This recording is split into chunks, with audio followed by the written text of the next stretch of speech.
জীবনে পরীক্ষার জায়গা, আর একটা জীবন হলো ফলাফলের জায়গা। দুনিয়ার জীবনটা হলো পরীক্ষার জায়গা। আপনি কতটুকু নেক আমল করলেন, আপনি কতটুকু আল্লাহর হুকুম পালন করলেন। আর একটা হলো আখিরাতের জীবন। ওই জীবনের মধ্যে আল্লাহ তাআলা আপনি দুনিয়াতে যে নেক আমল করছেন, ওই নেক আমল আল্লাহ তাআলা ফলাফল দান করবেন।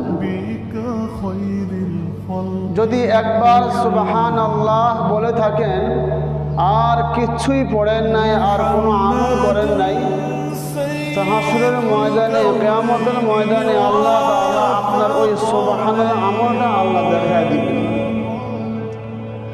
আর যদি কোনো আমলই করেন নাই, তো আল্লাহ তাআলা হাসরের ময়দানে আপনার আমল নামা আপনার সামনে পেশ করবেন যে দেখো তোমার আমল নামা